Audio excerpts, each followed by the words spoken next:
नमस्ते। हमारे आसपास की दुनिया लगातार बदल रही है और इन बदलावों के पीछे कुछ बेहद दिलचस्प और अदृश्य नियम काम कर रहे हैं। आज के इस एक्सप्लेनर में हम उन्हीं नियमों यानी केमिकल रिएक्शंस और इक्वेशंस की मिस्ट्री को डीकोड करने वाले हैं।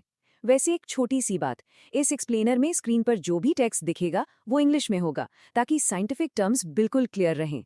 तो चलिए सीधे शुरुआत करते हैं और देखते हैं कि हर सेकंड हमारे इर्द गिर्द आखिर क्या पक रहा है। चलिए जल्दी से अपना रोड मैप देख लेते हैं। हम स्पॉटिंग केमिकल रिएक्शन से शुरुआत करेंगे, उसके बाद केमिकल इक्वेशंस को डिकोड करेंगे, फिर बैलेंसिंग द स्केल्स, उसके बाद 6 टाइप्स ऑफ रिएक्शंस और आखिर में देखेंगे ऑक्सीडेशन इन डेली लाइफ। तो बढ़ते हैं पहले सेक्शन की तरफ, स्पॉटिंग केमिकल रिएक्शंस। चलिए देखते हैं कि रोजमर्रा के बदलाव एटॉमिक शिफ्ट्स में कैसे बदलते हैं। देखिए बेसिकली 2 तरह के बदलाव होते हैं। पहले हैं फिजिकल चेंजेस जो रिवर्सिबल होते हैं, जैसे बर्फ का पिघलना, पानी को वापस जमा कर बर्फ बनाया जा सकता है।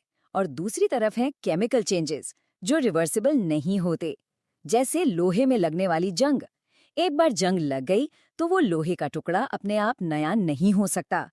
और यही इरिवर्सिबल चेंज दरअसल एक केमिकल रिएक्शन होती है। अब किसी भी रिएक्शन की गहराई में जाने के लिए 2 टर्म समझना जरूरी है, रिएक्टेंट्स और प्रोडक्ट्स। जो पदार्थ किसी रिएक्शन में हिस्सा लेते हैं वो रिएक्टेंट्स कहलाते हैं, और इनके मिलने से जो बिल्कुल नई चीज बनती है वो प्रोडक्ट होती है। जैसे अगर हाइड्रोजन और ऑक्सीजन मिलकर पानी बनाते हैं तो यहाँ हाइड्रोजन और ऑक्सीजन रिएक्टेंट्स हैं और नया बनने वाला पानी हमारा प्रोडक्ट है। लेकिन पता कैसे चलेगा कि कोई रिएक्शन सच में हुई है? यहाँ एक साइंटिफिक डिटेक्टिव बनने की जरूरत है और 5 क्लूज हमारी मदद करते हैं। अगर किसी सब्सटेंस की स्टेट यानी अवस्था बदल जाए, उसका रंग बदल जाए, तापमान में चेंज आए, कोई गैस रिलीज हो या फिर कोई प्रेसिपिटेट यानी एक ठोस पदार्थ बन जाए, तो समझ लेना चाहिए कि वहां कन्फर्म कोई न कोई केमिकल रिएक्शन हुई है। चलिए अब आगे बढ़ते हैं दूसरे सेक्शन की तरफ, डिकोडिंग केमिकल इक्वेशंस। यहाँ विज्ञान को सिंबल्स में ट्रांसलेट करना सीखेंगे।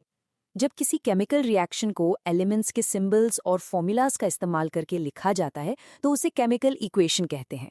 ये एक तरह से केमिस्ट्री की यूनिवर्सल भाषा है। इसमें हमेशा रिएक्टेंट्स को बाईं तरफ और प्रोडक्ट्स को दाईं तरफ लिखा जाता है। ये बिल्कुल गणित की किसी इक्वेशन जैसा ही है, बस नंबर्स की जगह यहाँ एटम्स होते हैं। और गणित की ही तरह यहाँ यूनिवर्स का एक बहुत बड़ा और बेसिक रूल अप्लाई होता है, law of conservation of mass.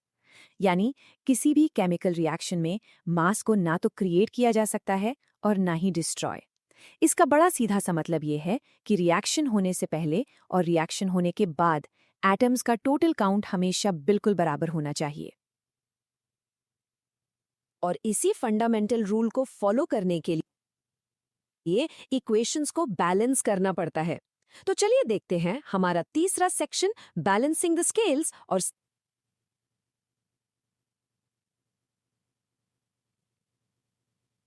समझते हैं हिट एंड ट्रायल मेथड को।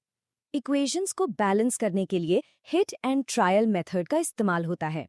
ये बेसिकली एक विजुअल पजल सॉल्व करने जैसा है।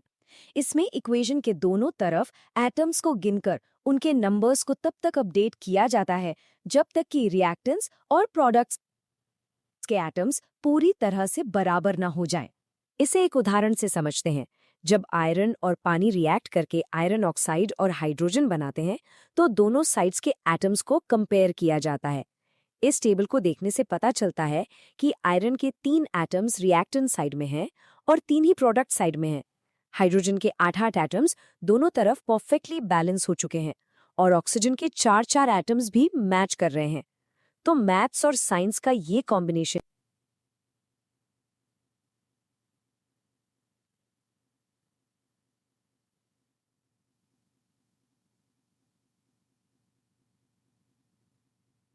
ही हिट एंड ट्रायल मेथड का मेन फंडा है। अब इक्वेशंस बैलेंस हो गई हैं तो रिएक्शंस को अलग अलग कैटेगरीज में बांटा जा सकता है। तो आइए चौथी सेक्शन में 6 टाइप्स ऑफ रिएक्शंस को एक्सप्लोर करते हैं और अट्रैक्शन और डिस्प्लेसमेंट के रूल समझते हैं। सबसे पहले कॉम्बिनेशन और डीकॉम्पोजिशन रिएक्शंस का कंपैरिजन देखते हैं।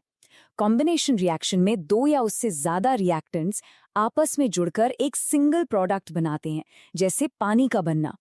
दूसरी तरफ डीकॉम्पोजिशन रिएक्शन बिल्कुल इसका उल्टा है, जहां एक अकेला रिएक्टेंट टूटकर कई अलग-अलग प्रोडक्ट्स में बट जाता है। अब जाहिर है, कोई भी चीज अपने आप तो टूटेगी नहीं, उसके लिए एनर्जी चाहिए। ये एनर्जी तीन फॉर्म्स में आ सकती है। अगर हीट या गर्मी से टूटे, जैसे चूना पत्थर का टूटना, तो वो थर्मल डीकॉम्पोजिशन है। अगर पानी को इलेक्ट्रिसिटी से ब्रेक किया जाए, तो वो इलेक्ट्रोलाइटिक कहलाता है। और अगर सिल्वर क्लोराइड सनलाइट की वजह से टूटे, तो उसे फोटोलाइटिक डीकॉम्पोजिशन कहते हैं। नेक्स्ट है डिस्प्लेसमेंट रिएक्शंस। सिंपल डिस्प्लेसमेंट में एक हाईली रिएक्टिव एलिमेंट एक कमजोर एलिमेंट को उसकी जगह से हटा देता है, उसने उसकी जगह छीन ली। लेकिन डबल डिस्प्लेसमेंट थोड़ा अलग है। यहाँ दो अलग अलग आयन ग्रुप्स आपस में अपनी जगह बदल लेते हैं, एक म्यूचुअल स्वैप की तरह, और इस प्रोसेस में अक्सर एक प्रेसिपिटेट भी बन जाता है। अगली दो रिएक्शंस को एक ही सिक्के के दो पहलू समझ लीजिए, ऑक्सीडेशन और रिडक्शन। ऑक्सीडेशन का मतलब है ऑक्सीजन का ऐड होना या हाइड्रोजन और इलेक्ट्रॉन्स का लूज होना, और रिडक्शन इसका एग्जैक्ट ऑपोजिट है, यानी ऑक्सीजन का लूज होना और हाइड्रोजन या इलेक्ट्रॉन्स का ऐड होना। और हाँ, सबसे मजेदार बात यह है कि जब किसी रिएक्शन में ये दोनों एक साथ होते हैं तो उसे रीडॉक्स रिएक्शन कहते हैं।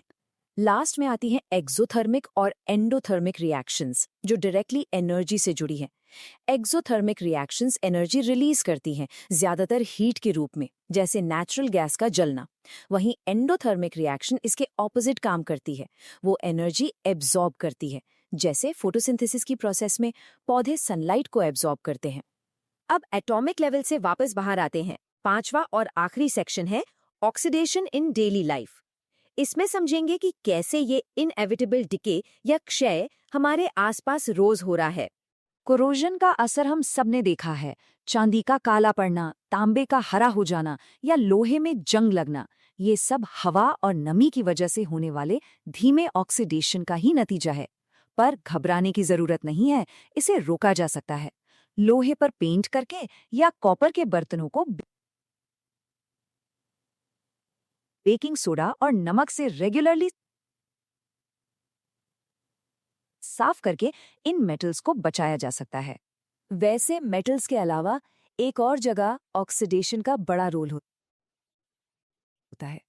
ये सोचना दिलचस्प होगा कि आखिर आलू के चिप्स के पैकेट्स में चिप्स से ज्यादा हवा क्यों भरी होती है। क्या ये सिर्फ पैकेट को बड़ा दिखाने की कोई ट्रिक है? दरअसल इसके पीछे की साइंस को रैंसिडिटी कहते हैं।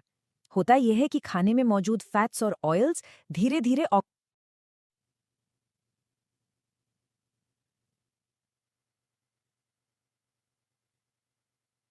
ऑक्सीडाइज होते हैं, जिससे उनका टेस्ट और स्मेल बिल्कुल खराब हो जाते हैं। तो चिप्स के पैकेट में जो हवा भरी जाती है वो नॉर्मल हवा नहीं, बल्कि नाइट्रोजन गैस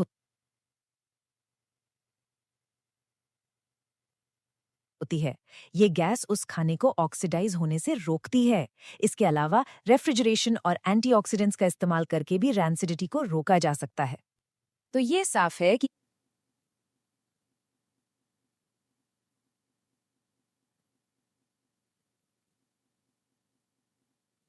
केमिकल रिएक्शंस हर जगह हैं, पर एक बड़ा ही सरप्राइजिंग फैक्ट पता है? एल्यूमिनियम उन गिने चुने मेटल्स में से एक है जिसे एक्चुअली कोरोजन से फायदा होता है। जो जंग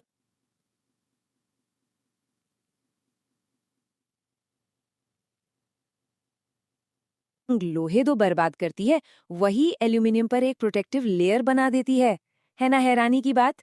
तो चलिए इस बारे में जरूर विचार किया जाना चाहिए कि प्रकृति की ऐसी और कौन सी विनाशकारी लगने वाली प्रोसेस है जिनमें कुछ ऐसे ही अनदेखे फायदे छिपे हो सकते हैं। इसी सवाल के साथ इस एक्सप्लेनर को यहीं खत्म करते हैं। नई चीजें सीखते रहिए।